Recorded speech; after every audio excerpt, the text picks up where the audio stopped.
Hi అండి. ఈరోజు మన ఛానల్లో వంకాయ రోటి పచ్చడి ఎలా తయారు చేయాలో చూద్దామండి. కాల్చిన వంకాయ రోటి పచ్చడి అండి. వంకాయకి ముందుగా ఘాట్లు పెట్టేసేసుకొని పుచ్చుందో లేదో చూసేసుకొని ఆయిల్ అప్లై చేసేసుకొని బాగా కాల్చుకోవాలండి. ఆ తర్వాత 3 పచ్చిమిర్చి తీసుకున్నాను అండి. నేను తీసుకున్న మిర్చి మంటవండి, అందుకే 3 తీసుకున్నాను. వాటిని కూడా బాగా కాల్చి పక్కన పెట్టుకోవాలండి. ఆ తర్వాత టమాటాను కూడా బాగా కాల్చి పక్కన పెట్టుకోవాలండి. ఆ తర్వాత ఒక ఆనియన్ తీసుకొని ఆనియన్ కూడా బాగా కాల్చి పక్కన పెట్టుకోవాలండి. ఇవన్నీ చల్లారిన తర్వాత వాటిపైన ఉన్న పీలంతా తీసి పక్కన పెట్టేసుకొని ఇప్పుడు మన రోట్లో ముందుగా పచ్చిమిర్చి కొంచెం ఉప్పు వేసేసుకొని దంచుకోవాలండి. ఆ తర్వాత టమాటో, వంకాయ, లాస్ట్లో మనము కాల్చుకున్న ఆనియన్ కూడా వేసేసి బాగా దంచుకోవాలండి.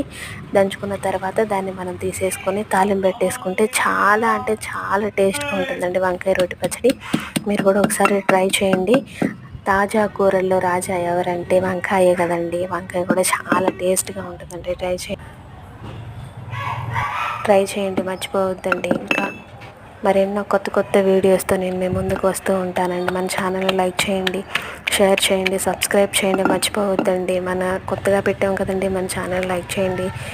ఇంకా అందరికోనండి షేర్ చేయండి, సబ్స్క్రైబ్ చేసుకోమని చెప్పండి. కొత్త కొత్త వంటలతో నేను మీ ముందుకు వస్తానండి, మర్చిపోవద్దండి. మీరు కూడా ఒకసారి ట్రై చేయండి. వంకాయ రోటి పచ్చడి చాలా బాగుంటుందండి, చాలా టేస్ట్గా ఉంది. మర్చిపోవద్దండి. బాయ్ అండి. మళ్ళీ కొత్త వీడియోతో నేను మీ ముందుకు వస్తాను అండి.